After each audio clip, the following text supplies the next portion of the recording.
I'm sure a lot of you guys remember the old ceremonial hunting tradition of eating the heart out of the first animal you kill.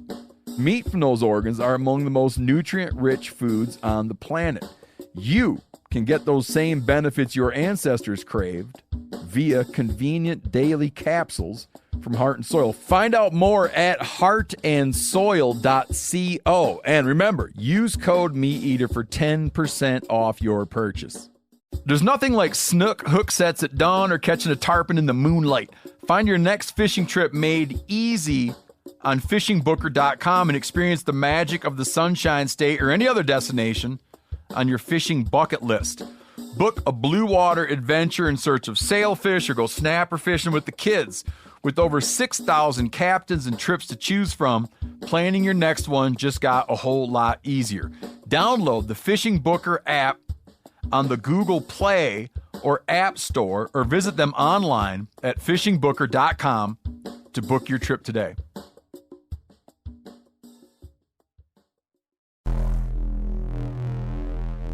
Welcome to the Wired to Hunt podcast, your home for deer hunting news, stories, and strategies. And now, your host, Mark Kenyon. Welcome to the Wired to Hunt podcast. I'm your host, Mark Kenyon. This is episode number 194, and today we are joined by Duane Diefenbach, a wildlife biologist and the leader of the Penn State Deer Forest Study. And we're discussing antler point restrictions, how deer research is conducted, lessons learned from monitoring deer movements, deer home range insights, and much, much more.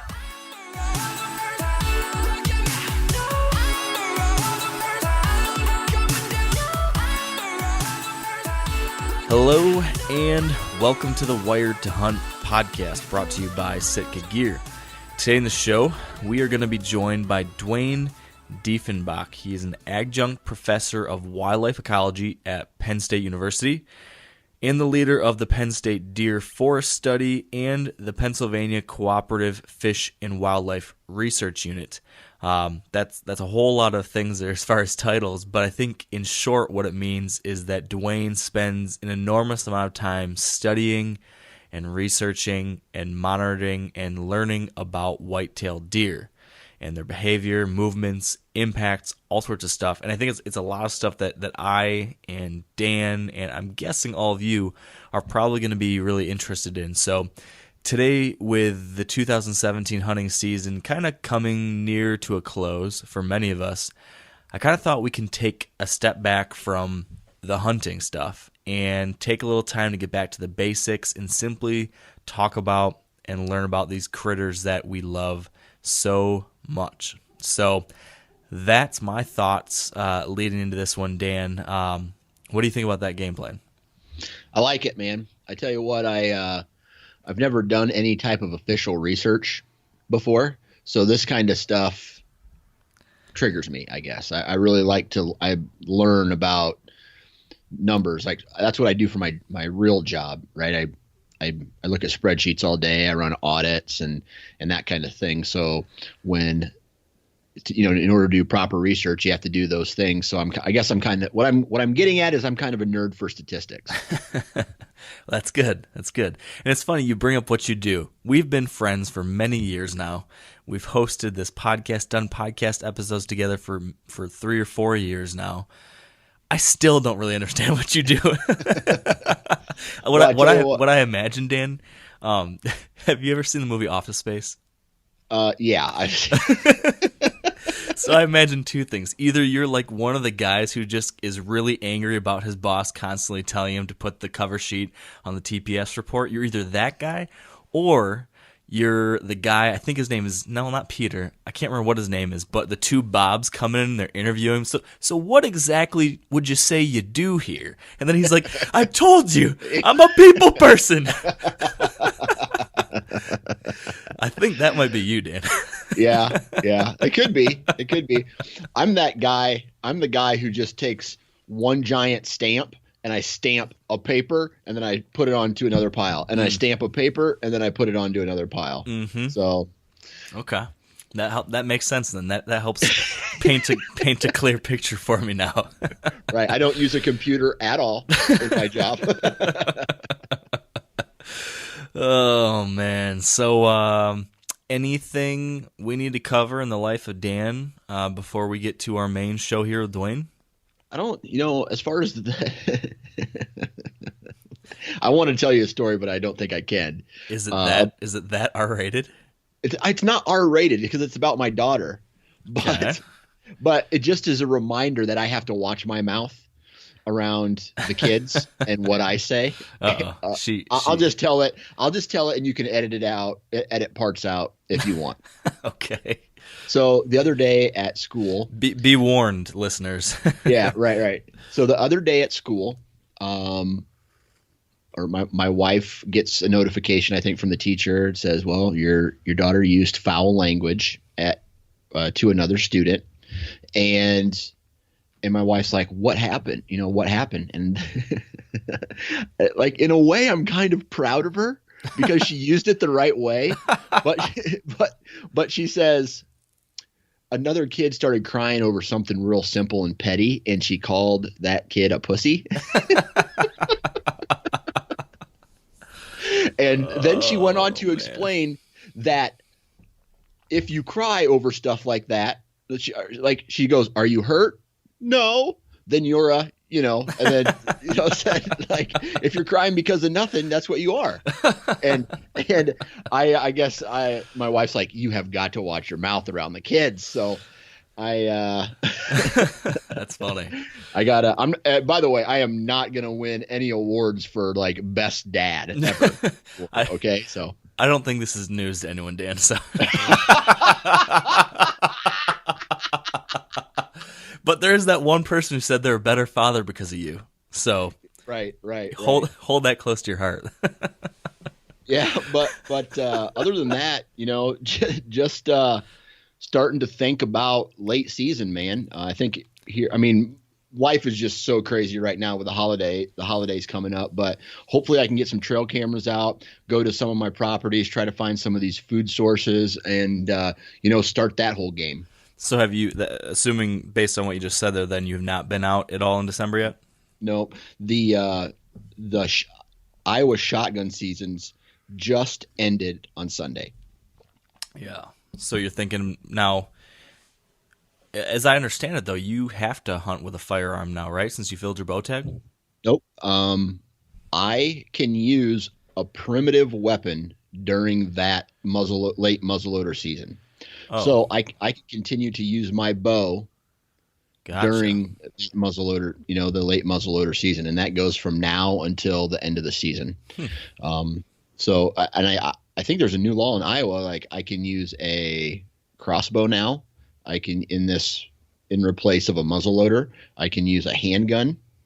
So I won't be doing any of that, but there is an opportunity for me to go out and harvest a second buck if I find one worth shooting.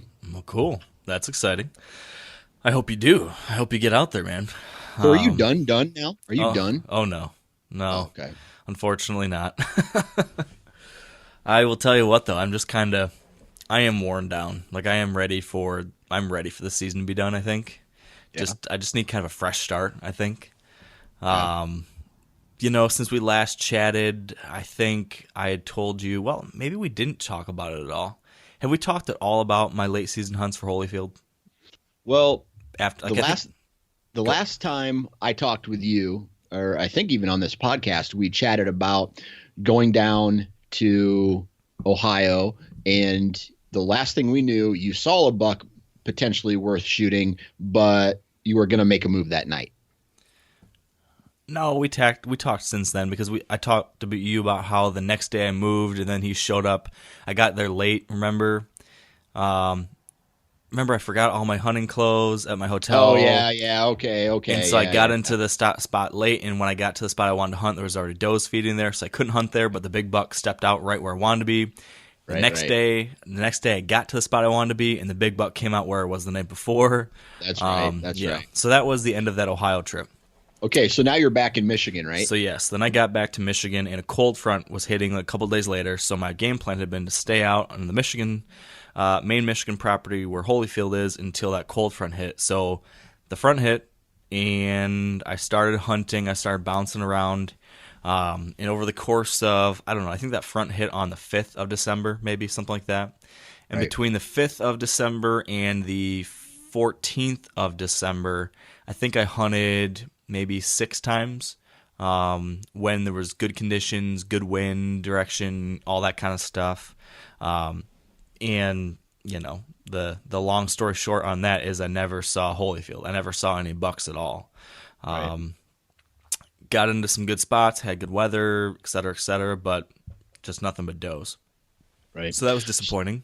So last year, Holyfield did kind of the same thing, right? He made it through gun season, showed up 1 or 2 more times, but then went away for a while. Or was he consistent all late season last year? He was pretty consistent last December. I only saw him, I saw him a few times in person in December, including that time I had him, in front of me at 65 yards. But he was on trail camera a ton. He was all over the cameras last year during the month of December. I have not gotten a single trail camera picture of him yet this month or in November. I don't have a single picture of him since October. Who? Holyfield. Wait, I thought he made it through the gun season. Oh, he did. I've seen him. People have seen him. Oh, okay. Trail camera pictures. Trail camera pictures. Yeah. So I saw him, 12 times in November, and then got a sighting of him the day after gun season.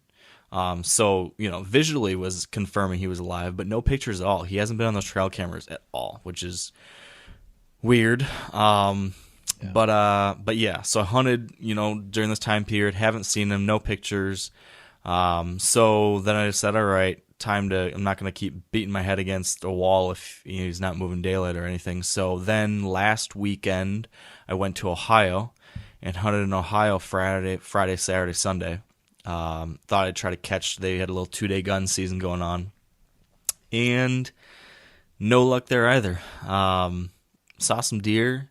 One night, I think it was Saturday night in particular, I felt pretty good about it. Got set up in this spot near where I'd seen this big buck the trip before, and just started seeing all sorts of deer, more deer than I ever see on this property. Ended up seeing maybe 7 or 8 does, and I think 6 different bucks. Nice. And these does all came piling off these ridges, and they all came by within shooting range of me. And these bucks were chasing does. They were bumping does around. I think there was a young fawn that maybe was coming into estrus finally. That kind of second rut. You get these late maturing fawns. Because it was nuts. Like I haven't seen anything like that on this property in a long time. The issue was that these bucks were all young bucks, 2-year-olds and 1.5-year-olds. But it got me excited. I was like, man, if there's, a fawn here and all these bucks are congregated in one area, a couple bucks were fighting, all this stuff going on. I was like, man, maybe this would be the time the big boy shows, but he didn't. I guess the only good news is that there were pictures. There was a good amount of trail camera activity recently with 3 different mature bucks still in the area, somewhat consistently, all showing up a few times a week. So there's bucks there, but they were not moving in daylight when I was there. So 3 days there, no luck, came back home, and I just pulled trail cameras again. I haven't checked pictures in like 10 days or 2 weeks or something like that. And again, nothing on camera. Just a few pictures of that 1 3-year-old I was calling Survivor, and some 1.5-year-olds, and that's basically it. So I think things are kind of coming to a close here, the 2017 season. Pretty soon here in a few days, I probably got to switch over to shooting some does because I just have to kill some does out here. Yeah, that was going to be my question: is when do you give up and then on Holyfield and then go out and just try to fill the freezer? Yeah, I think I'm a few days away from doing that. So pretty soon here, it's going to be time to just get that done. And then, move on to 2018 and whatever that might hold. So yeah, man, it's crazy how different our seasons have been when you think about it, because you're getting to the point where you say, man, you're worn down because you've been hunting so hard, throughout almost the entire from September all the way till now. Yeah. And I'm to the point where, man, I cannot wait to get out and sit a late season hunt, even if it means 40 degrees in December. You know what I mean? Like, I feel like my season was over too soon. Yeah, very, very different seasons. I think you hunted 10 days and saw like $6 over 150, and I hunted like 150 days and saw $6 over 10 inches, something like that. It's been a season, man. I'll tell you that. But next episode, I think I want to do like a 2017 analysis, like review the season, go through in detail. Pretty soon, I want to sit down and like think through all the things that I thought coming into the season, all the things I've learned after the season, all the mistakes I made. I want to do like a really comprehensive review for myself, and I thought maybe that'd be helpful to share that here. So keep that in mind for yourself, Dan, for our next one, so we can both do that. Perfect.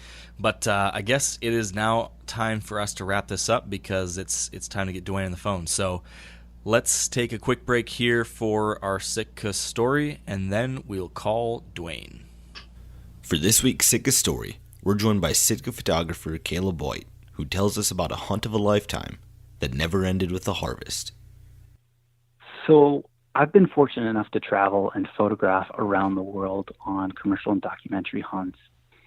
And one of my most memorable hunting experiences was capturing a hunt for a U.S. Marshal that was retired, and it was on a brown bear hunt out of Good News Bay, Alaska. The 10-day hunt turned into a 14-day crazy rain, freezing, snowing, out of tents and glassing for 10 to 12 hours a day. And it was unbelievable weather where we saw wolves, wolverine, bears, moose, you name it. And it was on the frozen tundra. So each night was windy and raining, and it was a long time. So 14 days out in the field, and it was one of the coolest experiences of my life, being able to see all these animals and yet not take an animal. And so even though the hunt was unsuccessful, the experience was an adventure of a lifetime. On Caleb's hunt, he was wearing Sitka's mountain pants and Jetstream vest. If you'd like to create a Sitka story of your own, or to learn more about Sitka's technical hunting apparel, visit sitkagear.com. All right, with us now on the show is Duane Diefenbach. Welcome to the show, Duane. Oh, thank you. Glad to be here. Yeah, and I was mentioning to Dan earlier that I've been following your work through the deer forest study over on your blog for a handful of years now. And I've just been pretty fascinated with the things you've been sharing, the little updates in regards to what you're doing and how you're doing, and different insights you've pulled from that study. So for a while, I've wanted to try to have you on the show. I'm excited that we can finally do this. So first off, thank you. And secondly, for those, though, that maybe aren't familiar with who you are and the work you're doing, can you just kind of give us a quick overview of what it is you do and how you got to this point? Sure. So I'm the leader of the Pennsylvania Cooperative Fish and Wildlife Research Unit, which is located at Penn State University. I'm actually an employee of the U.S. Geological Survey, but because I'm stationed at Penn State, I'm also on the adjunct faculty. So it gives me a unique position where I do research. I also do a little bit of teaching. I mentor graduate students. And one of the more important parts of my job is to work collaboratively with our state natural resource agencies.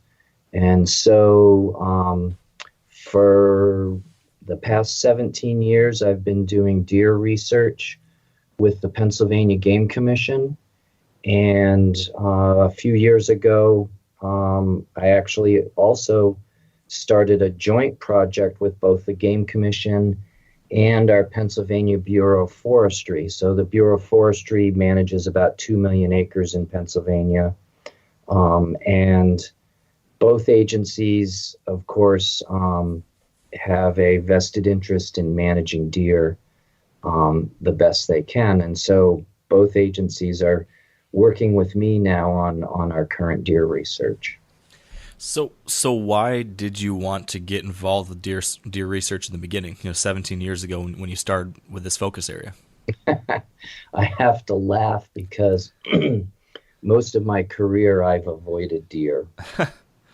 I've done work on waterfowl, and I reintroduced bobcats to an island, and have done various research projects, and quite frankly, I never was that excited about having to do research with deer.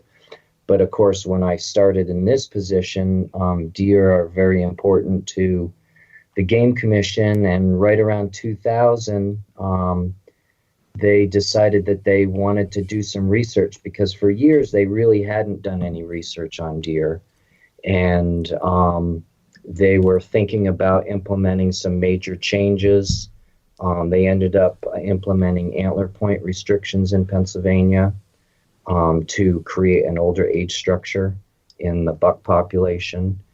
And so along with that, they knew that they needed to do research. And so that's where I came in, and I guess I haven't looked back. It's actually, despite my trepidation, it's actually been very rewarding, because the Pennsylvania Game Commission has provided a lot of resources towards the deer research. So we've been able to do some really interesting work and address just some basic questions about why deer disperse and how they disperse and things like that. So it's actually been a fun ride.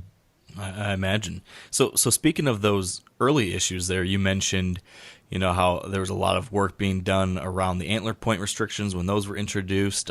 Did you get involved in analyzing, the health of the herd or anything along those lines before and after those were introduced?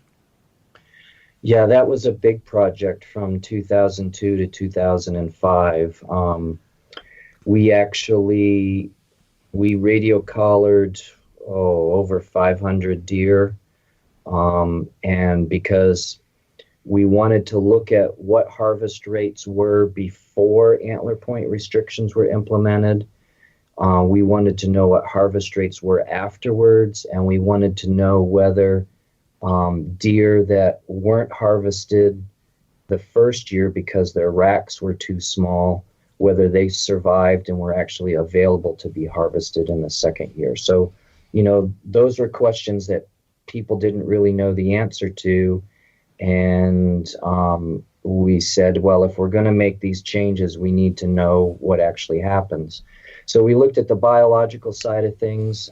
At the same time, probably more importantly, we wanted to know what hunters thought about antler point restrictions before they were implemented, during and after. And so it was a complete evaluation of both the social side of what we call APRs, or antler point restrictions, as well as the biological effects. So, of course, now I need to ask, in particular, because the whole issue of APRs have been a hot topic in my home state of Michigan. We've instituted APRs in one corner of the state, and then it's been a hotly contested debate over the last year or so, a couple of years, about whether that should be instituted across the rest of the state. Do you recall what you guys ended up finding out as far as the social and biological answers to those questions you just posed were? Well, the bottom line is, from a biological standpoint, antler point restrictions work. In Pennsylvania, we found that hunters were, obeyed the law. There was,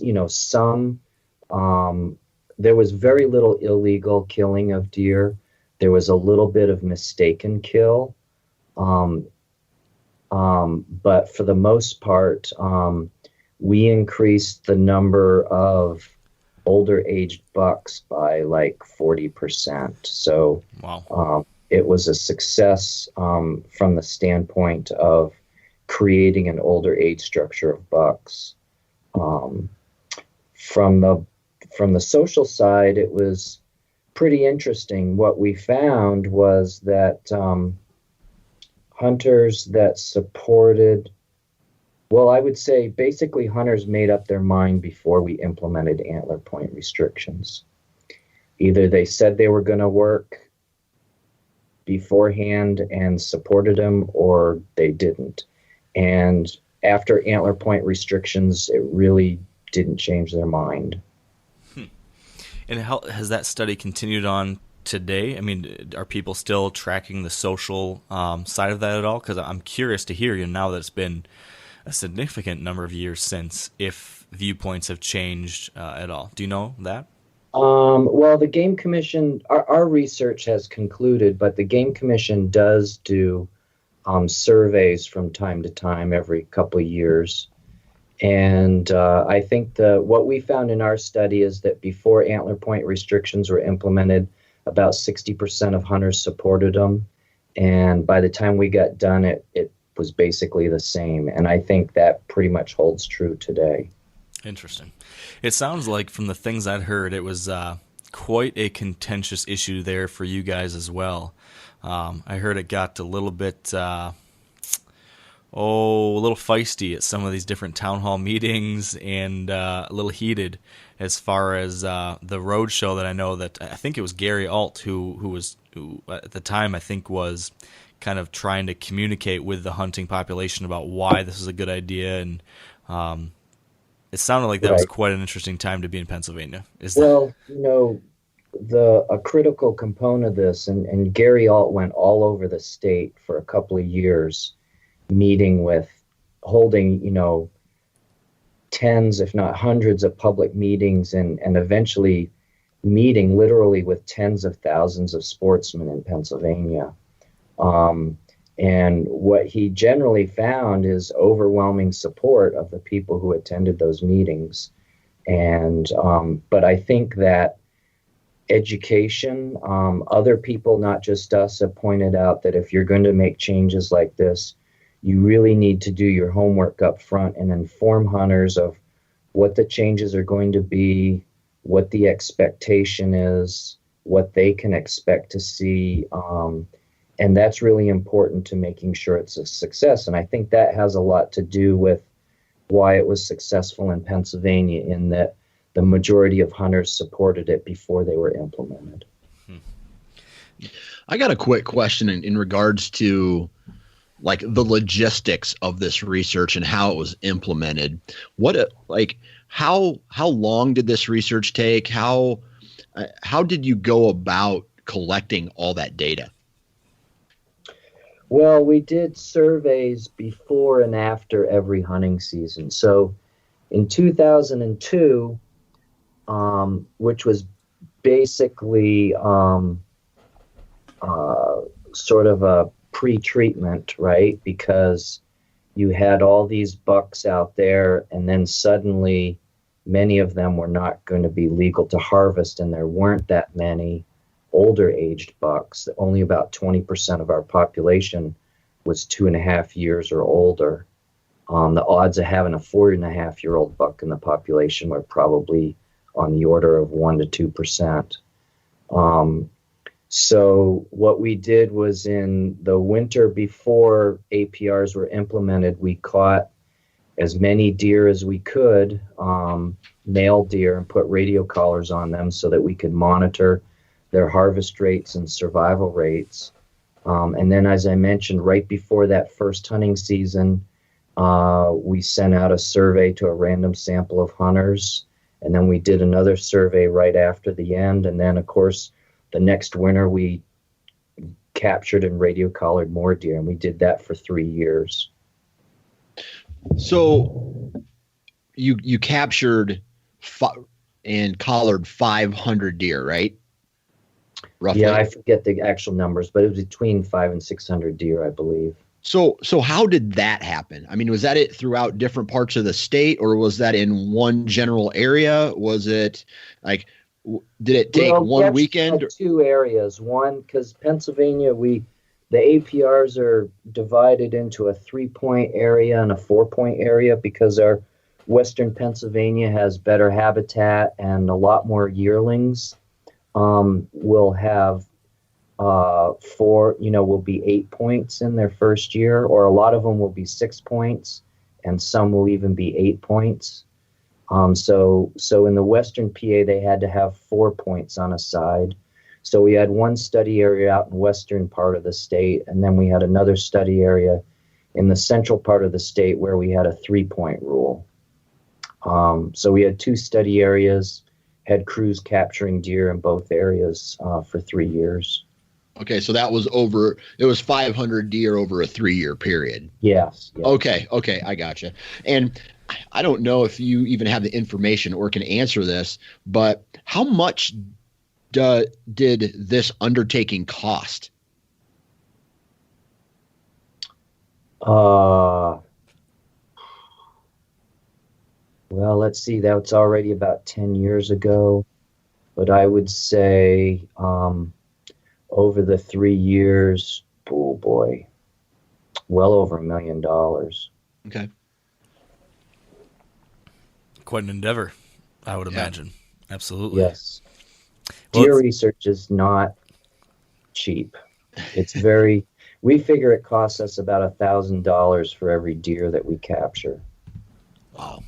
Crazy. Now that we're on this topic, can you outline for us actually how you go about a deer capture, whether it be for a study like you did back in 2002, 3, 4, and 5, or eventually I want to move into the current research being done. I'm kind of curious to hear about actually how you're getting your hands on these deer and putting collars or whatever it might be on them. How does that actually happen for you guys? Well, we've tried lots of different things. We've used helicopters, dart guns. We have clover traps, which are basically just a walk-in trap. We've used rocket nets where rockets fire a net over bait. And we also use drop nets, which are even larger nets that are set up with a trigger that the deer walk under the net and it drops down on them. What we've found is that helicopters are not effective. Well, they can be, but they're really not practical in the eastern U.S. with our forests. Dart guns are really time-consuming, and we've given up on trying to dart free-ranging deer. So basically, we in our current research project on the deer forest study, we just use rocket nets and clover traps. If we're in an area that has a lot more open areas and higher densities of deer, we might use drop nets because we can catch a lot of deer at one time. But for the most part, we just use the clover traps and rocket nets. So you get a deer netted, and then, so there's a deer on the ground with a net around it. I got to imagine that deer is struggling. What happens next? I imagine someone runs up to it, grabs it, tries to cover its head or something. Can you walk me through that? Sure. If we catch deer with a rocket net, usually we're catching 2 or 3 deer, but we might catch 5, 6, 7, 8. So those deer are tangled up in the net. We have a crew that will restrain them, and we also sedate them because, if we catch 3 or 4 deer, it's going to take, even if they were sedated, it might take 10, 15, 20 minutes to get them untangled from the net. So we have to sedate the deer. We always blindfold deer when we handle them because with them not being able to see, that reduces some of the stimulation and they're calmer. And so we'll sedate them, untangle them out of the net. At that point, we can, tag them, collar them. If we have to collect any samples, we'll do that at that time. And then we can give them a reversal drug for the sedative. And we have to basically monitor them until they're able to get up and move on their own. If we capture a deer in a clover trap, we generally don't like to sedate them because if we have a well-trained crew, they can go in, restrain the deer, fit the collar, and ear tag it and collect whatever data we need to collect in about 3 to 5 minutes. So there's really no need to sedate them because the stress is very, very short term. And if you don't have to sedate an animal, it's a lot better because less things to go wrong. Yeah. So you're leading, these studies now. Do you still get to do any field work like that today, or do you have grad students or crew, as you mentioned, doing all that stuff now? I only go out if it's nice weather. Smart man. I ask because I'm wondering, is this kind of thing, is this the really fun part when you're in the field, hands-on, actually like up close to these animals? Is that what you love about it, or is your passion more so in just understanding from far out and analyzing and seeing the big picture? Oh, I guess I'm a little bit of a different wildlife biologist in that I really like the data to see the patterns. So there's different rewards. I mean, obviously, capturing deer is, I call it capture and release hunting, right? Because you're trying to outsmart these animals, get them to walk into your trap or in front of the rocket net and capture them. So you have to figure out what their patterns are, what they're doing, how can you get them to, come into the bait. And then, of course, handling the animal.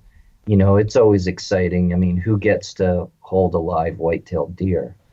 But the more rewarding aspect, at least for me, is when you get all these data, when all the data are collected and you can analyze it, then you can start to see patterns, and then you get to understand things that you otherwise wouldn't know just from watching a deer or handling a deer. When you have 500 deer, data from 500 deer over 3 years, then you can really get to understand about what's going on with these animals. Yeah. Before we get into, because this is going to lead, Mark's got some more questions for you about the studies and what the findings were, but I have a real quick question about what happens when a hunter shoots or kills one of these tagged animals. What happens next? Do they have specific instructions that they are supposed to follow? How does that get educated out to them and whatnot?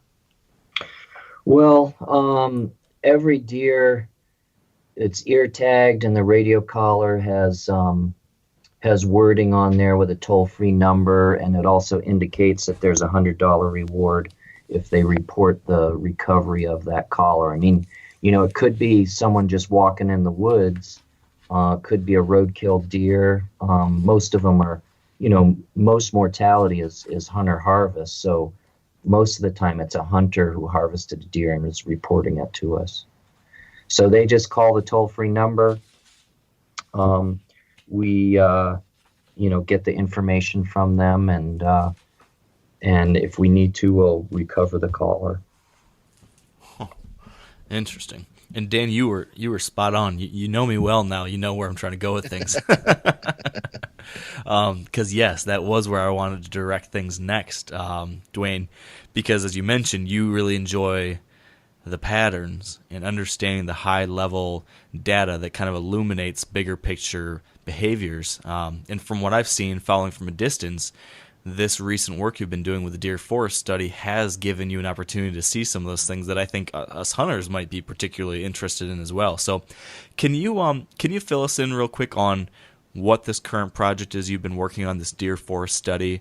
What is it? What have you been looking at? What are the goals been so far? And then from there, I've got some questions about some of the things you've learned. Sure. So the deer forest study really should be called the forest deer study, but deer are more charismatic and it rolls off the tongue better if you call it the deer forest study. And really, in Pennsylvania, we've been doing a series of projects. What I do is, in working with the Game Commission, is we sit down and say, okay, we have to make a decision here about managing deer. What is it that we don't know that we would what's the most important thing that we don't know that we'd like to know? And that's how we focused our research. So we've looked at, the effects of APRs. After that, we moved on to female survival and harvest rates and how that relates to how we model populations. And we've answered other things along the way about dispersal and all sorts of stuff. But right now we're at the point where, the Game Commission is making decisions, and in their decision model, the biologists need to make recommendations to the Board of Commissioners who make the decisions about what to do.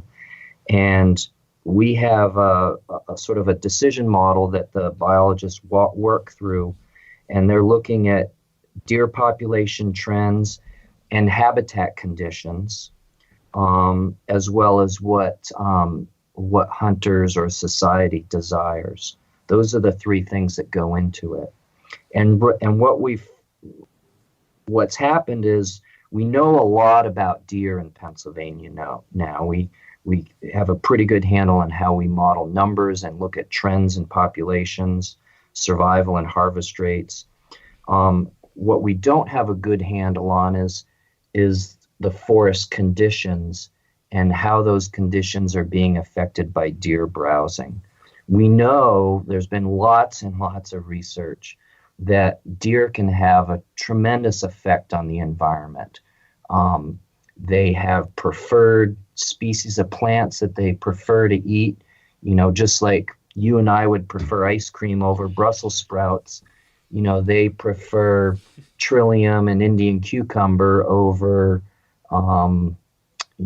something as untasty as mountain laurel or rhododendron. So they can, if you have a lot of deer on the landscape, they can have a real impact. And so we know they can have an impact, but the question is, what are the desired habitat conditions, and what is it that we need to monitor to say, okay, deer are not really having an impact. We're happy with the forest conditions as they are. And so that's the focus of this research. We've got 4 study areas. Each study area is about, anywhere from 25 to 40 square miles. And what our goal is to, in each of these areas, either stabilize or change deer populations, and at the same time monitor vegetation and see, and hopefully learn a couple of things. A, what things about the habitat, the vegetation, should we be measuring? How does the habitat respond to changes in deer density? And also, how do hunters respond to the actions that we're taking? Because we're using hunters as a management tool to manipulate deer numbers. And so they're a very important tool, a crucial tool to the Game Commission. So we also want to better understand how hunters hunt on these areas. So this is a rather rudimentary question, but can you explain for us why this kind of leg of the stool matters? You mentioned, hunters and deer and then habitat. Why does understanding the proper habitat health matter? Why do we want to make sure that deer and habitat are in balance? I think this is something that a lot of people understand, but maybe some people might say, well, I think it might be fair to say that a lot of guys, a lot of hunters just want more deer, right? If more deer means better hunting, I think at some level, if at a very simple level, you might assume more deer means better hunting. Why might that be wrong, and why do you think having the proper balance matters? Well, first of all, let me a couple things before I dive into that. First of all, this all of this is driven by human society's values. Hunters obviously are a big part of this, but deer are a public resource, and so the state agencies have to be responsible to not just hunters. Of course, hunters are a big part of it, but they also have to look at that all stakeholders and all people that are influenced by deer, whether it's because of a vehicle collision or damage to their landscaping or industrial timber companies who are having problems with regenerating forest. The Game Commission has developed a deer management plan working with society to set some objectives, goals and objectives for managing deer. And so based on those objectives, they're trying to make the best decision possible. And I would say from a hunting perspective, why would you not want to just maximize deer? Well, probably for the main reason is that you're not going to have the deer that you want if you don't take into account habitat. I mean, a farmer doesn't just say, well, I've got 20 acres and I want to raise 150 cattle on those 20 acres. You can't do it. He might be able to keep 100 cows alive on 20 acres, but it's going to be a mud pit and he's going to have to bring in a lot of hay, and he could do it. And the same thing goes with deer. We could have a lot more deer in Pennsylvania, but is it the deer that you want?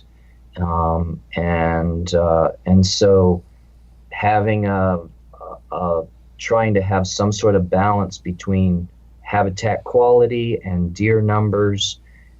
If you can seek that balance, you're going to maximize potentially the size of deer, the reproductive rates of deer, and generally have a healthy deer population, which, I would think would lead to, happier hunters in terms of a more higher quality hunting experience. Yeah, I certainly agree with that. Now I'm kind of rewinding the clock a little bit, but in some of your earlier work, you mentioned that some of your research, some of your projects have related to some of these things as far as modeling populations. Is that something you could speak to, which is how does the Game and Fish Commission and/or researchers they work with determine that balance, or what are you guys looking at to help figure out what that proper balance point is?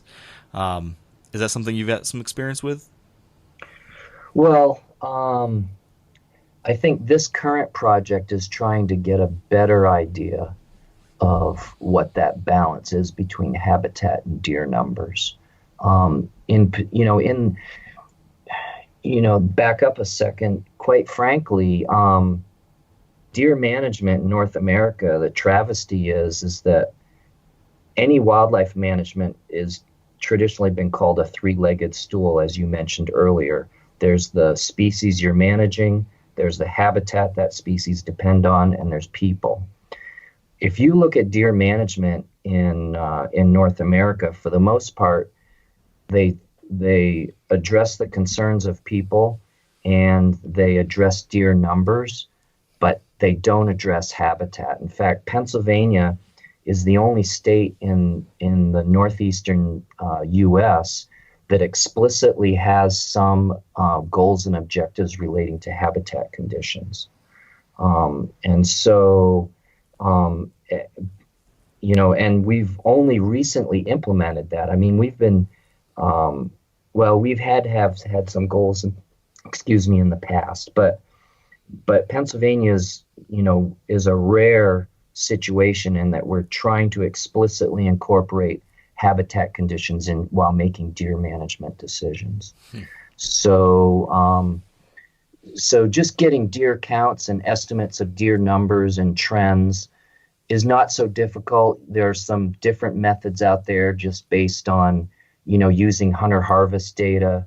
It's expensive. I mean, the agency puts a lot of personnel time and effort into collecting those data, but it can be done. The hard part is figuring out that balance, and that's where this project is coming in. So I really see it as this current project as being cutting edge, potentially being, not just potentially, but will be very informative for the Game Commission, who has to make management decisions statewide, as well as the Bureau of Forestry that has to make decisions on the 2 million acres that they're responsible for. So have you, to this point yet, been able to achieve any of the goals that you have kind of laid out for this study yet, or have there been any takeaways yet that are actionable, or is that still some time to come? Well, when we started this, we knew that this was going to have to be a long-term project. And that's because deer are easy. There's more deer born every year.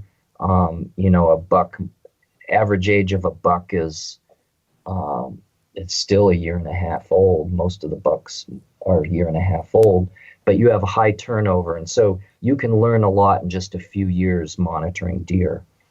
Vegetation, right? If you're going to grow a stand of oak, that's going to take at least 80 years. So we're talking about a completely different time frame or perspective than what biologists usually think about. Now, foresters think about 80-year time frames, but biologists are usually thinking about 2, 3, 4, 5 years. Well, now in 2, 3, 4, 5 years, you might have an oak seedling go from 6 inches to 3 feet tall. And so to be able to monitor vegetation change is going to take and we've already found this out, at least 5 years and probably 10 years before we start to get a good handle on the vegetation response to the changes we make in deer numbers. How fragile is that balancing act as far as population versus habitat? I don't think it's too fragile. I mean, we've been trying to manage or mismanage deer for over 100 years, and we still have forests. It's just, is it the forest that you want? We have lots of places in Pennsylvania that, back in the 80s, we had very high deer densities, and so basically black cherry was very successful at growing, but not so much sugar maple or other species. So the forest will survive, but there will be some effects, and deer populations aren't going to crash because of these things. I think what we are is the wildlife profession is maturing, and we're at a point where we have a lot of the basic tools. Now we're trying to learn how to fine-tune those and put a sharper point on those tools. And then getting a little bit more specific, who makes those decisions on how this habitat should be and what is considered a good habitat? Yeah, so that's a difficult thing. What the Game Commission has done is looked at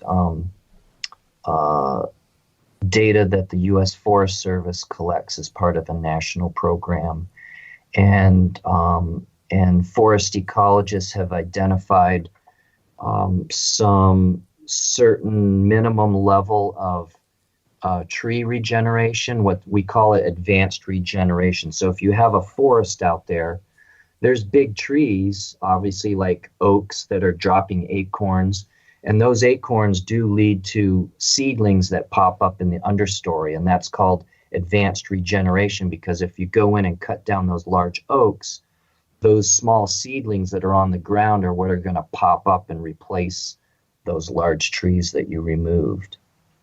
So there are some standards depending on the forest type and the habitat of sort of some minimum conditions that you'd want to see in terms of advanced regeneration of seedlings. And so that's what the Game Commission is using right now. However, there's more than just trees out in the forest, and agencies like the Bureau of Forestry are not just responsible for trees, but their mandate is to look at the plant community as a whole. And so there's lots of understory species like trillium and Indian cucumber and some hobblebush, which is a viburnum. In fact, hobblebush is extremely rare in Pennsylvania because it's highly preferred by deer.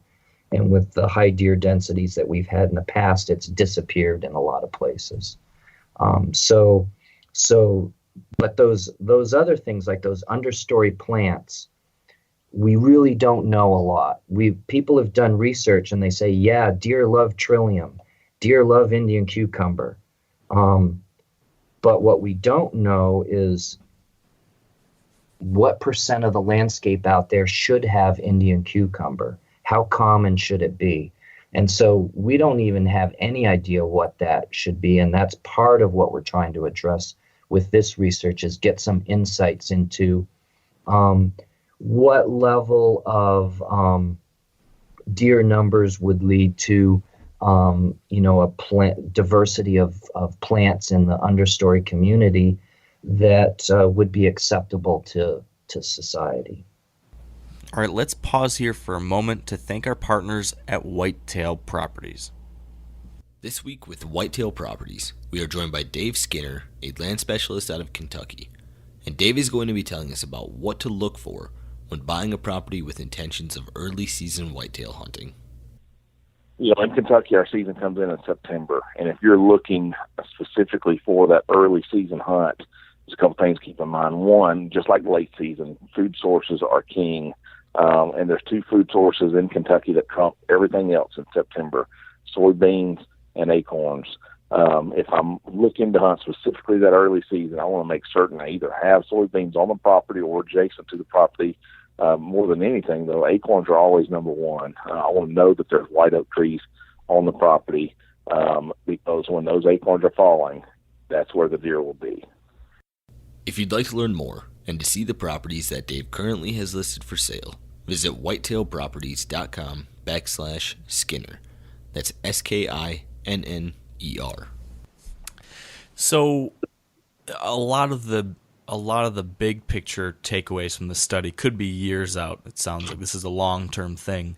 But I do know from the things I've read on your website and different presentations that I've seen online, that you guys are learning plenty in the interim as far as deer behavior, just given the interesting insights you guys are able to gain by the fact simply that you have, collared and are tracking so many different deer. Right. What are some of the most interesting things that you guys have learned so far on that front? Yeah, so we collar deer in this study because we do need to keep track of numbers and get an idea of how many deer are out there, what the harvest rates are, and we've been using these GPS satellite collars because they're expensive, but they're also very cost effective because instead of having a truck and multiple trucks and technicians running around the woods with antennas trying to track deer, with these satellite GPS collars, I can sit at my desk and get hundreds of times more data than I ever could with an army of field technicians. So those collars have just been sort of a side benefit of this project that have provided a lot of insights into how deer move in different times of the year, in particular how they respond to hunting, which is interesting for us because, like I said, part of this study is to learn about how hunters hunt, what the harvest rates are that we see on these study areas. In particular, if we're trying to manage or manipulate deer numbers, you need to do that through antlerless harvest. So how these deer respond to hunting for me, has been the most fascinating part of this project. Yeah. So tell us about that. What have you seen as far as a year in a life of a deer, maybe buck if you've got bucks in particular, and then how does hunting pressure impact that? I've seen some interesting things you guys have posted as far as, actually looking at one specific buck and learning about a specific buck's travel patterns throughout the year, and I was pretty fascinated by that. Yeah, if you indulge me for a second, I'll back up a little bit. About 10 years ago or so, I had a student who, we didn't have satellite collars at that time, but we were interested in deer harvest rates and how where a deer lived on the landscape, how that might influence its probability of being harvested. And so what he did was he captured a bunch of deer, radio collared them, and then we also did some aerial surveys and were able to map hunter density across his study area where he had all these collared deer. And we found real differences in how hunters were distributed across the landscape. And actually, what was really interesting is what he found is there was sort of this sweet spot that if deer was most likely to be harvested if it was, about a third of a mile from a road. If you were real close, if a deer was real close to the road, its home range was real close to the road, it would have a very high probability of being harvested. And then as you got further away from that road, that probability of being harvested would decline. But if you looked at like hunter success, the sweet spot wasn't right next to the road because that's where all the hunters were. The sweet spot was a little bit further away from the road where there weren't quite as many hunters, but you still had enough hunters that you were moving deer around, and those deer ended up getting harvested anyway. So that was really intriguing, but it was kind of a black box type of thing because we knew where deer were sort of on the landscape and we knew where hunters were, but we didn't have any real-time data, right? All we could say is, yeah, this is where this deer spent its time and it got harvested, and this is where this deer spent most of its time and it didn't get harvested. Well, now what we can do with these satellite collars is actually watch these deer move in real time. And in Pennsylvania, you have to keep in mind, we've got like 750,000 deer hunters. Most of those are out during our 12-day rifle season. So there's intensive hunting pressure. And so how do those deer respond, especially on public lands? Because there's lots of conventional wisdom out there. Oh, they run off the public land and they spend all their time on private land, or, they go nocturnal and they don't move during the day. So what actually happens? And what we found is that that conventional wisdom isn't all what it's cracked up to be. And insights that sort of explained what we saw with that earlier study. And so these deer respond very much to the hunting pressure. They respond before the deer season opens. I give a lot of talks and show hunters movies, and I ask them, so what happens on Saturday and Sunday? Because we always have a Monday opener for deer season. And they said, well, Saturday and Sunday, everyone's going out to their deer stand. And I said, yeah, exactly. And that just triggers the behavior in the deer, and they know something's up. Mm-hmm. And so come Monday morning, by 2 to 4 o'clock in the morning, a lot of those deer are in a hiding spot that they've discovered, and they just sit tight until middle of the day, and then they might start moving in the afternoon. But they respond to that hunting pressure. That's really, really interesting. And then there's lots of different aspects, but I'm rambling on here. You must have another question. Yeah. So let's talk about this this immediate reaction to opening day hunting pressure. You mentioned that some of them go into a hiding spot of some sort. Can you elaborate on specifically what you found? Were these deer?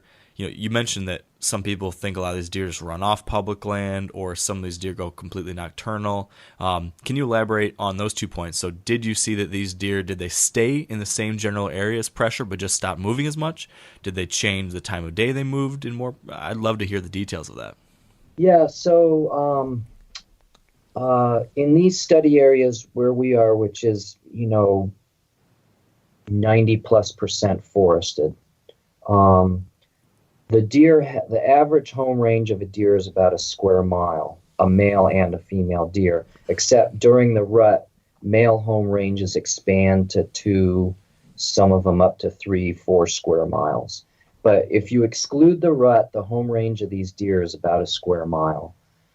During the rifle season, they don't leave their home range. The ones that are still alive, of course, we're only collaring adult deer that are at least a year and a half old. So in the first hunting season that they're watching them, they've already survived 2 hunting seasons. We're monitoring them during their 3rd hunting season. So they're 2.5 years old, at least. Some are older. So what those deer do is by just getting lucky, have found out that if I go to this spot in my home range, I am unlikely to be disturbed. And I'm just going to hunker down there until this hunting season is over with. And so where I said a home range of a deer is about a square mile, when you look during that 2-week hunting season, it averages about 100 acres. Interesting. Did you look at this at all, or did you separate out any of this data by age class? So could you see with a 4.5-year-old buck or older, they moved X, and a 2.5-year-old though moved Y? Did you look at anything along those lines? No, we haven't, because first of all, we don't age. We only age our deer as juveniles, which is less than a year old, or adults over a year old. And the reason we do that is that it's just too difficult, and we don't really need to know how old it is, other than juvenile, adult, and adult. And the other thing I can say is that looking at deer that we've followed for 2-3 years, their behavior doesn't change. What about broken down by sex? Well, both males and females have a hiding spot during that intensive hunting period. Although bucks, from what I've seen, are a little bit different in that they tend to if they're going to hide out, it's going to be on a ridge or on a crest of. So we've got 2 different. Yeah, I need to back up a little bit. 2 of our study areas are in central Pennsylvania, which is what's called in the Ridge and Valley region. So we have these long linear ridges and valleys that go in sort of a southwest to northeast direction. In our northern study area, it's up on what's called the Allegheny Plateau. And it looks very mountainous, but really what it is it's a flat plain that eroded. So the mountaintops are flat, and then you have these steep drainages where erosion has occurred over the millennia. And so in both of these places, the bucks will sit either on the edge of one of these steep ravines or on the top of a ridge, and that's their preferred hiding spot. Usually in a place where if it's flat to the west, they can smell anything that's coming from the prevailing winds. And on the eastern side, there's no way you'd sneak up on them because it's, very steep slopes. And so if they do get disturbed, they can just jump off that point, and heck, in 30 seconds to a minute, they would be hundreds of feet below you in elevation and, half a mile away. Yeah. Now the doe, the females, they tend to have a similar hiding spot, but it just seems to be an area that they run to where they didn't get disturbed. I love that you were able to see this with your studies and these collared deer because what you described there as far as these typical hideouts, it is right in line with what so many hunters have seen as far as where these bucks tend to like to bed. So often from observation, you'll find that these mature bucks especially find a great bedding spot, or hiding spot as you might call it, during a pressured time of year, up on a ridge where they can see down ahead of them, they can smell behind them, and it makes sense from a rational kind of logic standpoint if you just think how would a deer be able to survive. But it's really neat to see the actual data prove that too. I just posted a blog today where it's a buck that we followed for 3 years. And I show some of these spots where he hid out on these ridges, and some of them are right next to a road. But they're steep, they're 40 if you, for every 2 feet that you go horizontally, you need to go a foot up. So they're very steep, and not many people, certainly not me, are going to be traipsing around those areas, and they discover them, and that's where they sit. Yeah. Now, you mentioned, I think you said there was 2 of your study locations in the Ridge and Valley location. There was 1 study location on the plateau. Did you say there's 4 total study areas, though? Was that right? Well, 2 are up on the plateau, or 2 are in the Ridge and Valley. Okay. I was going to ask if you had a study group that was more in a flat land type scenario, but it sounds like you don't, right? No. Okay. Lots of people have asked, are we going to study deer in more, ag situations, and probably not for a while, because that's an even more complicated habitat situation.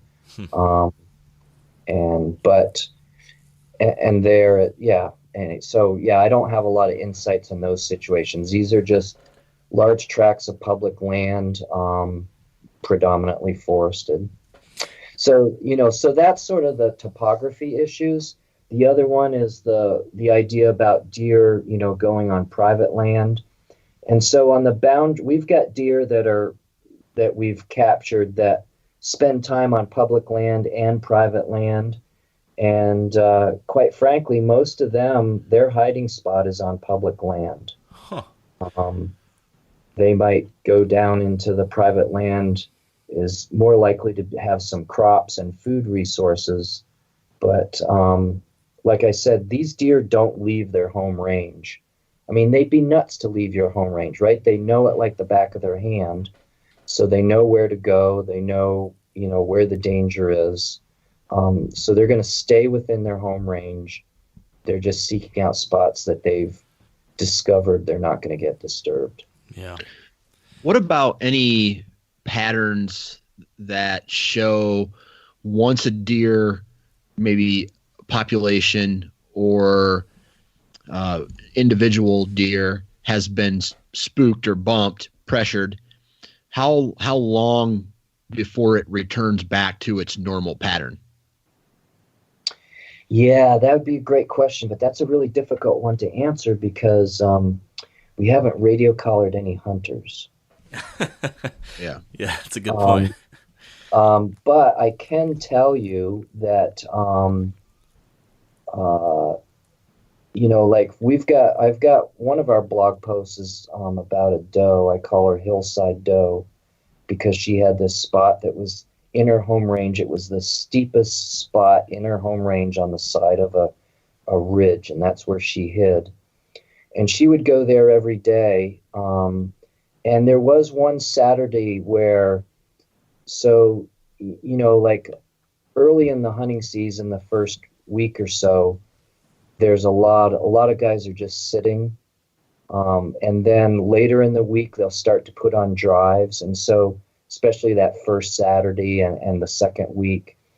And there was one day where you could see where she was in her hiding spot and she got kicked out and she made this big loop around the edge of her home range that she didn't normally do.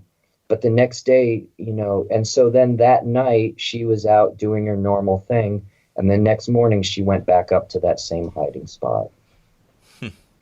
So my guess is that even if you bumped a deer out of that hiding spot, odds are it's going to go back to it. Yeah, it makes sense, as you said.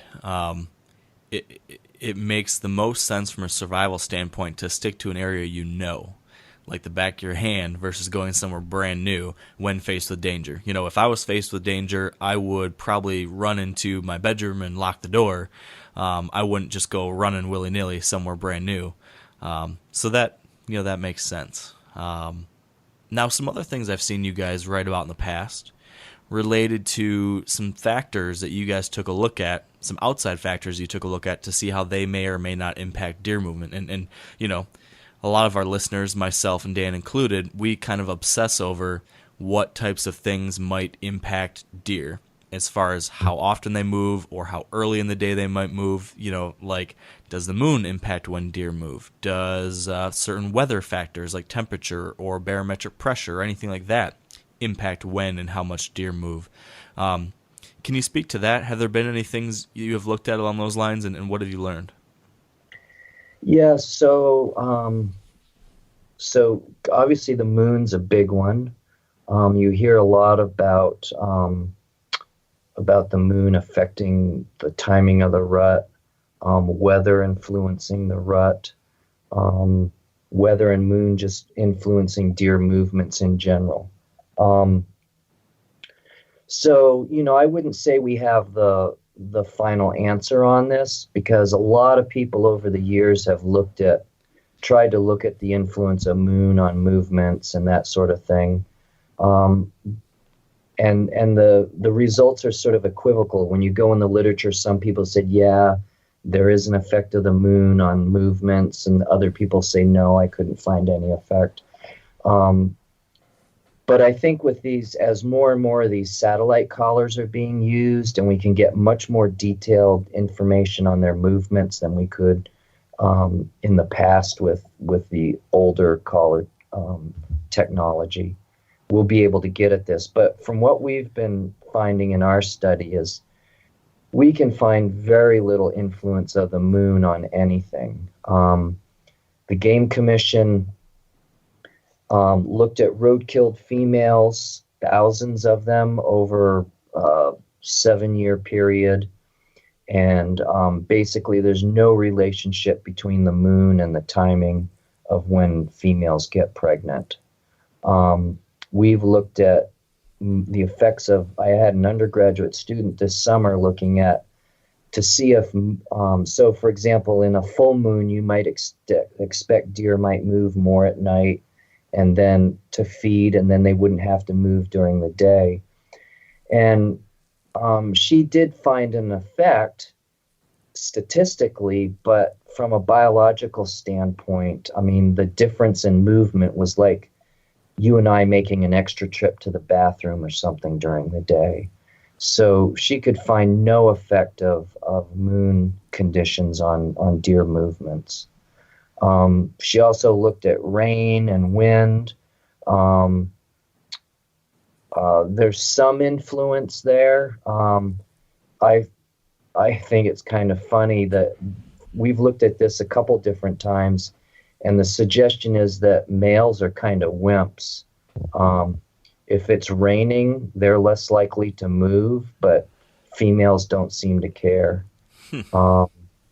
And then with wind, there isn't much effect. If it's really calm, they're less likely to be moving. If there's a little bit of wind, they'll move a little bit more. Some evidence to suggest that when you get very windy conditions, they'll move more. But again, a lot of this work we've limited to the month of October because that's our archery season. And deer aren't really affected by the hunting that's going on at that time of year. But on the other hand, it's a beautiful time of year and you don't get a lot of wind, you don't get a lot of rain. So we really can't say, a whole lot about how that influences their mood. I can say for October, there doesn't seem to be a lot of effect, but you don't get hurricanes in October and things like that. Right. So it sounds like from what you guys are seeing in your studies, and this is probably something that we as deer hunters would say is true too, just anecdotally, nothing impacts deer movement as much as hunting pressure, right? If there's anything that has a really significant impact, it's that. Would you agree? Yeah, that's, I mean, you don't need statistics to see that. Yeah. When you look at these movies that I posted on the blog about what deer are doing during during our rifle season with the intensive hunting pressure. People have asked me about archery, and I've looked at deer movements that time of year, and you can't tell anything. And then, of course, in between that's the rut, and the rut, they're just in the rut and they're going 24/7. Yeah. Have you seen any patterns as far as buck behavior or movement during the rut? I remember seeing one study. I do not remember where this study came out of, where they had seen that with these types of GPS or satellite collars, they could actually see that many bucks would go to kind of focal points within their home range during the rut, like 2 to 3 or 4 different focal points, these likely being doe hotspots or doe bedding areas that they would check, every 24 hours or so many hours throughout that rutting time period. Did you see anything like that in your study, or have you seen anything else as far as deer behavior, buck behavior during the rut through your own studies? Yeah, that's a really great question. I read that paper. That work was done in Texas, and so I looked at a lot of our, because I've made these movies to look at these deer movements, and I could not discern a pattern. And then I read this paper and I looked through that, and I can honestly say that I, just visually looking at movements can see nothing like that. In fact, my students and I have been talking, and we want to investigate that a little more quantitatively. And one of the things we're going to do is that we do have, in certain situations, we have both males and females in the same area. And so we can look at both of their movements. And in fact, we can see when a breeding event probably occurred, because these satellite collars are very accurate. They're within tens of meters. And you can see like this male and a female will have overlapping home ranges, and the male will be moving around, and then suddenly those two animals will be right next to each other for 12 to 24 hours. So that that's probably a male tending a female.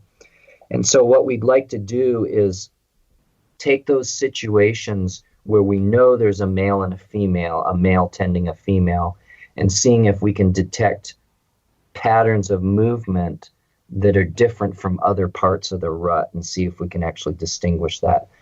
But I can honestly say that I have not been able to detect any pattern of males making regular movements, supposedly, trying to check out females. Instead, what I see in our study areas is males basically doubling, tripling their home range area and just moving constantly 24/7, just going back and forth across their study area as quickly as they can, constantly. My guess is searching for females. In addition, if you look at home ranges of females during this time of year, when they're most likely to be in estrus, their home range actually shrinks.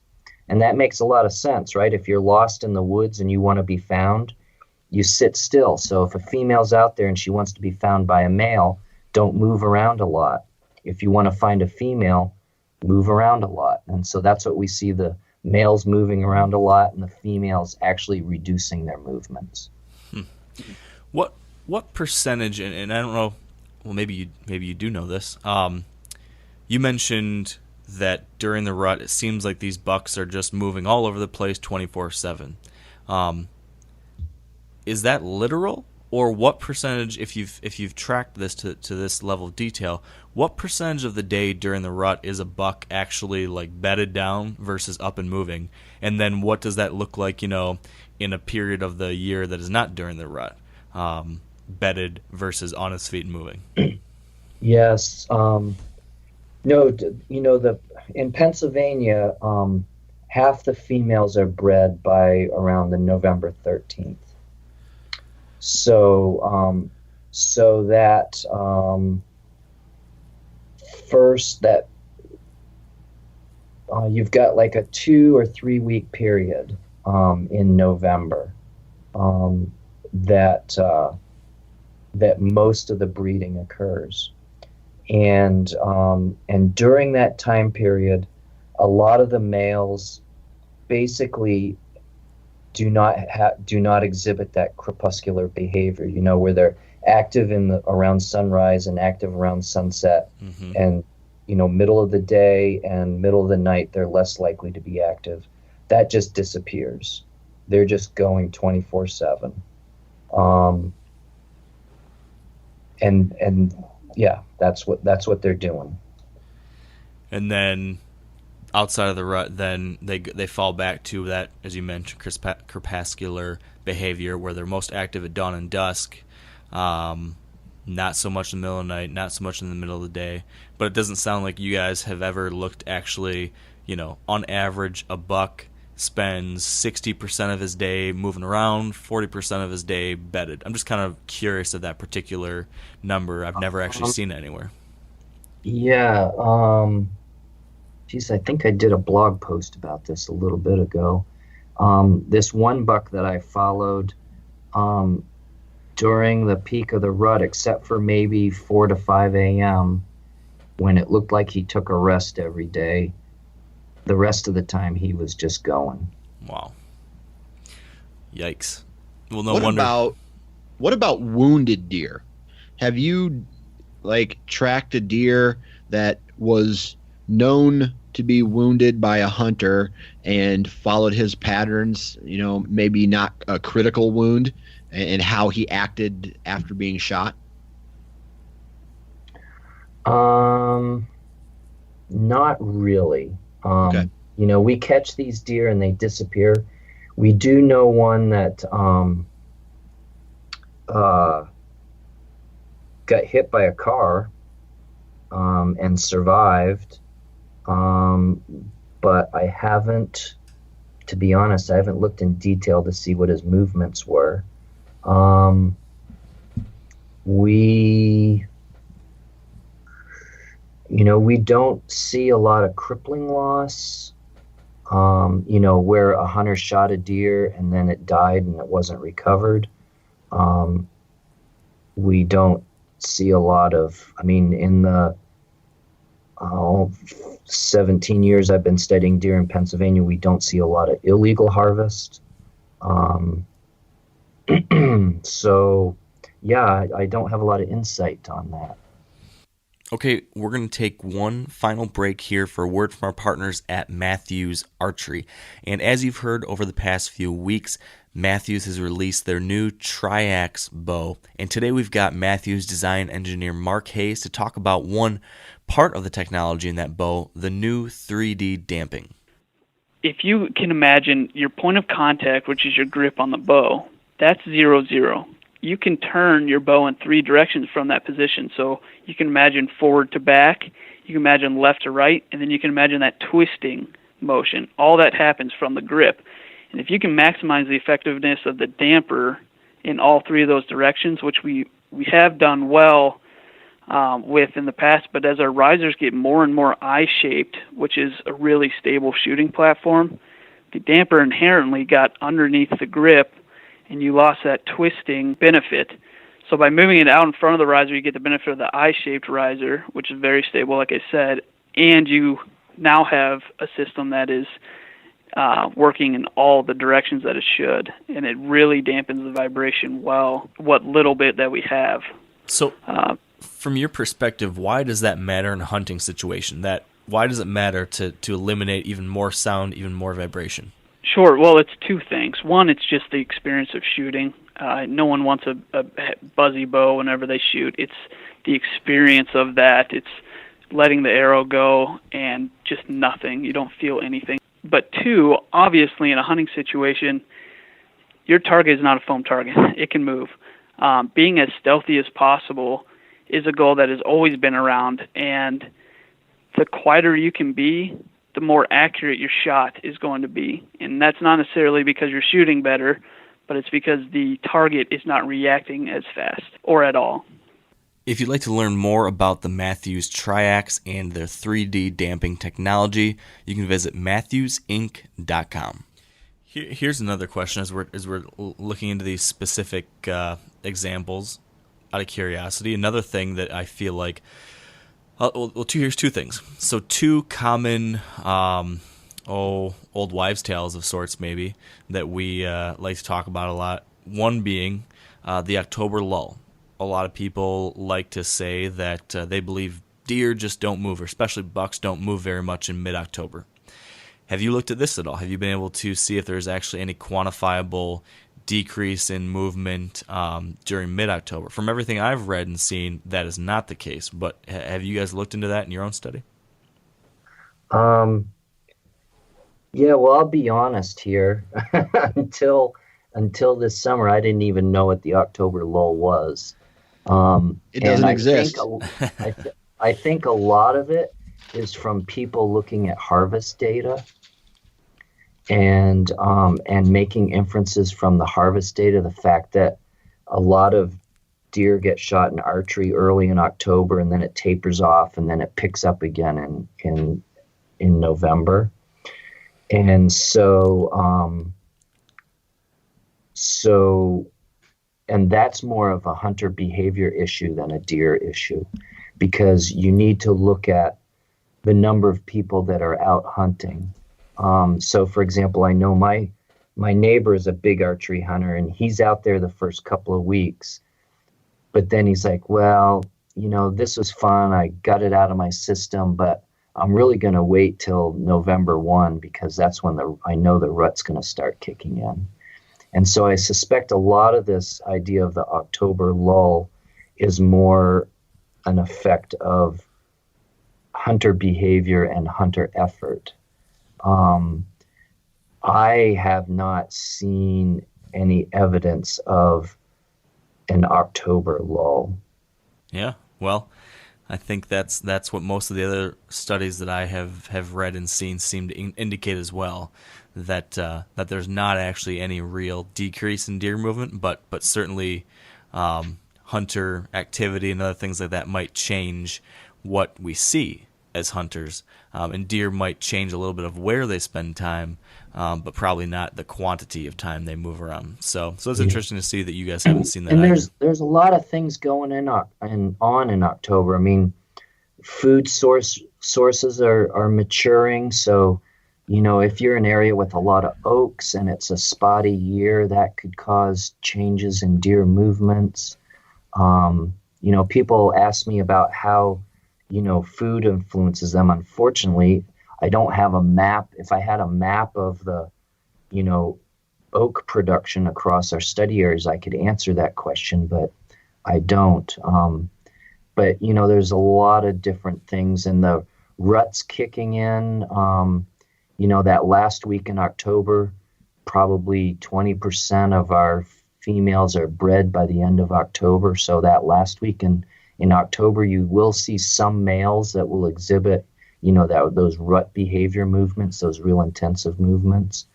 So there's a lot of stuff going on that I think more of it is the excitement of the early October opener of archery, and then not much is happening until the rut kicks in at the end of October. Yeah. So is there anything else, Duane, that we haven't touched on that hunters need to know that you guys have learned from this study to this point yet? Any big takeaways you guys have had yet that you wish more hunters were aware of, or that we would find helpful? Well, I guess a few things. I mean, I'm not sure if to think about, especially during the during that rifle season. So if there was any advice I would give hunters is, don't give up on the afternoon hunt. What we found is that when you're sitting in the early morning, those deer are already in their hiding spot and they're sitting too. Of course, a lot of deer are shot then, but these bucks that we're following, which are 2.5, 3.5, 4.5 years old, a lot of them are just sitting when you're sitting. But by lunchtime, a lot of them have started making their movements. And so I think you pack a lunch and don't give up on the afternoon hunt. The other thing is knowing where these big bucks or older bucks hide. You're not going to sneak up on them.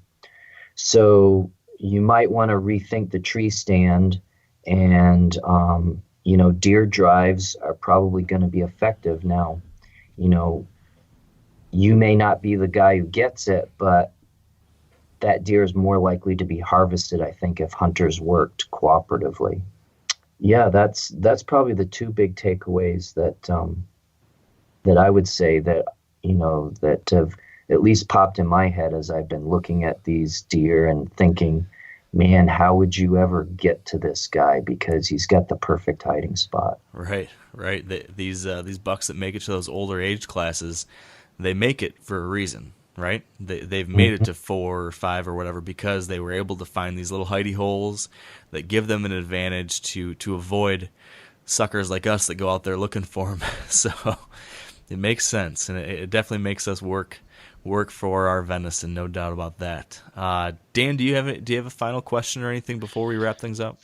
Yeah, I just have one question in regards to decision making by, let's say, your research. All right, we see examples in other states that people have made a decision that hunting is not a good way, or people don't like hunting, so they pass laws that ban hunting, and then maybe they capture a deer and do castration. They castrate it, or certain, like in Canada, they've outlawed certain types of bear hunting because of emotion over logic. What are your thoughts on when research and science are trumped when it comes to decision making based off of emotions? Help me here. So your question is about how do you get frustrated maybe when some of the I guess organizations that you work with maybe don't make a decision? The research or the science says, yes, you should do this, but maybe public opinion or emotion trumps that, and maybe a different decision is made. Well, it only frustrates me when clear goals and objectives have been set and identified, and biologists have taken those goals and objectives, collected data, and said, if this is your desired goal or objective, this is what you need to do. And that is ignored. That's frustrating because, as scientists or managers, we're not the ones who say this is what the condition should be. That's society's decision. So as long as society says, hey, this is what we want, wildlife biologists are perfectly happy going out to collect data and to make a recommendation saying, okay, if this is your goal, this is where you are, and this action would help you get to where you want to be. And when that's ignored, that's frustrating. Yeah, that happens, that's not just an anti-hunter thing. I mean, when, an agency has goals and objectives for deer densities, and they say, this is where you want to be, and this is what you need to do. And then the decision is to, for example, not harvest as many deer as what the biologist recommends, or completely ignore their recommendation. That's really frustrating. Yeah, I can definitely see that being the case. And it certainly does seem like, to your point, Dan, that these types of things certainly are happening. And you hear from other people involved with the management side of things that, yes, science-based decision-making definitely does get trumped by politics or certain segments of the society being really noisy, and the greasy or the squeaky wheel getting the grease sometimes, and that is something I think we all need to stay vigilant about and pay attention to what's happening, and as best as possible, keep people like you out there, Duane, who can help our managers understand what's happening and make sure we're managing these places as best as possible. And from everything I've seen, it certainly seems like you guys are doing that. Well, everything in life is about relationships and trust. And so one of my objectives with the blog and this research is the research will help inform management, but the blog is to share information and to hopefully show as many people, hunters and non-hunters alike, that we do have information, that we have a skilled set of managers and researchers in Pennsylvania, and that we're trying to do the best we can with the resources we have to help make better decisions for deer and for us. Yeah. And for anyone out there listening who has not yet seen the blog that you just mentioned, I highly recommend checking it out and following along, because as I mentioned already, you guys, from everything I've seen over several years now that I've been following you, are posting some really interesting things from that research standpoint, from a data-driven standpoint that we don't see a ton of in the popular deer hunting media. So, Duane, where can people go if they want to follow that blog or follow your study in more detail? Where can they find that stuff online? Yeah, just the URL is ecosystems.psu.edu/deer. Okay. We will link to that on the website on Wired to Hunt, if you can't remember that URL. And I'm guessing also if someone just Googled deer forest study, they'd probably find it that way too as well, right? Yeah, I'm pretty sure they would, yep. Gotta love the power of Google. Yep. Well, Duane, anything else you want to touch on before we wrap this up? No, thank you very much for the opportunity to share some of our findings and spread the word about the research we're doing here. Yeah, absolutely, and thank you, Duane. One final quick thing. I noticed once when I was on your website that there's a link or a portion of the website dedicated to getting hunters involved and actually sharing some of their data with you. Is that right? And is that something you need? Do you need more hunters participating to help in any way? Yeah, so if hunters are hunting on our study areas, it's posted with signs. And there's a toll-free number to call, and they can just call us and give us their license number, and then at the end of the season we send them a survey. Okay, and maybe we can get some of these guys to throw some radio collars on too, right, to help with your study.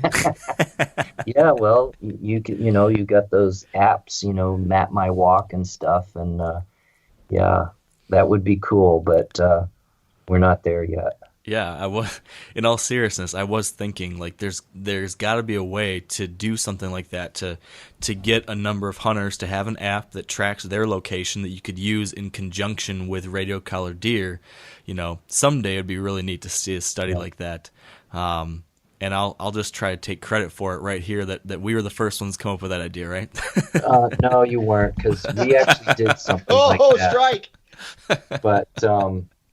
But that was back when you all we had were handheld GPS units, and it was a lot of work, out in the field, getting hunters to wear units and getting them back and stuff. But yeah, pretty soon, if we can convince people to run the app on their phone and then email it to us, yeah, we could do some of that stuff. We're pretty much there, possibly. Yeah, it'd be fascinating stuff. So, all right. Well, Duane, we're going to wrap this up and just want to thank you again. We really appreciate the time, and I look forward to continuing to follow along with the blog and seeing what kind of other interesting stuff you guys find out. All right. Thank you. And that will do it for us today. Definitely hope you enjoyed this one.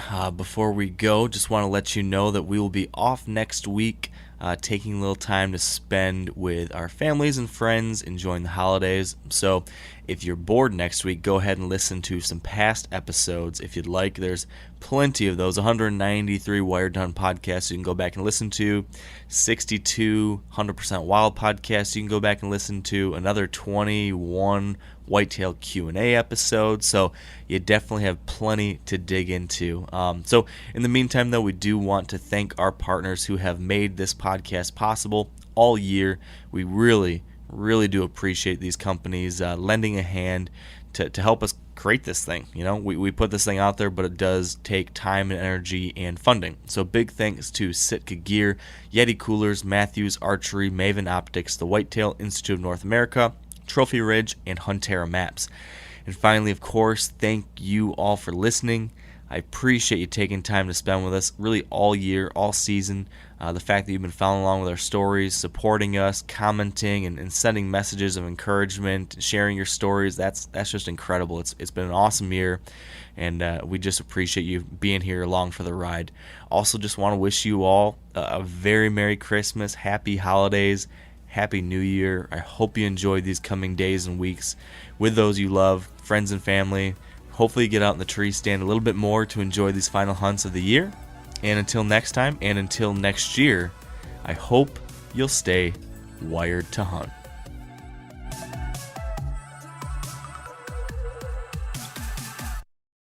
I'm sure a lot of you guys remember the old ceremonial hunting tradition of eating the heart out of the first animal you kill. Meat from those organs are among the most nutrient-rich foods on the planet. You can get those same benefits your ancestors craved via convenient daily capsules from Heart and Soil. Find out more at heartandsoil.co. And remember, use code MeatEater for 10% off your purchase. You ever get that feeling the walls closing in, the concrete jungle suffocating you? You crave some wide open spaces, the chance to connect with nature, maybe in a spot all your own. Well, head over to land.com. They've got ranches, forests, mountains, streams, you name it. Search by acreage. You can search by location. You can search by the kind of hunting and fishing you're dreaming of.